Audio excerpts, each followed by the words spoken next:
पहले ज़रा आप लोग इन मौलाना के झूठे दावे सुनिए, फिर मैं आप लोगों को इनकी सच्चाई बताता हूँ। सुनिए ज़रा। रफ़ा यदैन करने की हदीसें भी मौजूद हैं और न करने की भी हदीसें मौजूद हैं, और ये मुहद्दिसीन का कायदा है कि जो हदीस बाद में लिखेंगे इशारा होता है कि पहला हुक्म ख़त्म हो गया।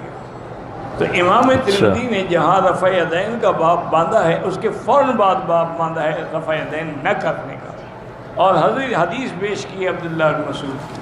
तो इसका मतलब यही हुआ कि वो पहले बाब, आप दुनिया की किसी हदीस में हमें दिखा दें कि रफ़ा यदैन न करने का बाब पहले हो और करने का बाद में हो।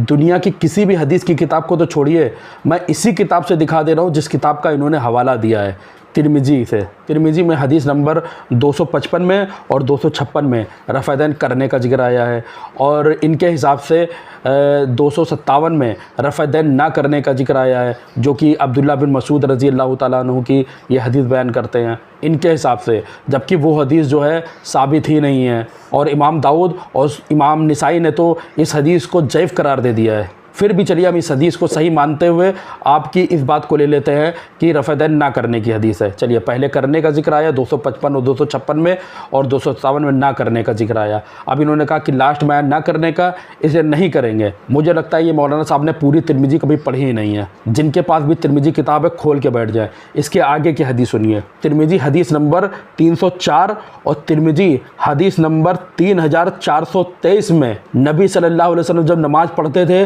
तो रुकू में जाने से पहले और रुकू से उठने के बाद अपने दोनों हाथ कंधों तक उठाया करते थे। यानी रफ़ा यदैन करने का जिक्र आया है, यानी ना करने के बाद रफ़ा यदैन करने का जिक्र आया है 304 में और 3423 में। और ये दुनिया की किसी किताब से नहीं बता रहा हूँ, ये उसी किताब से बता रहा हूँ जिस किताब का ये हवाला दे रहे थे, तिरमिज़ी का। अब बताइए, ऐसे बड़े बड़े मौलाना आवाम में झूठ फैलाते हैं, और जब हम लोग सही बात आवाम को बताते हैं तो हम लोगों से डिग्री मांगी जाती है।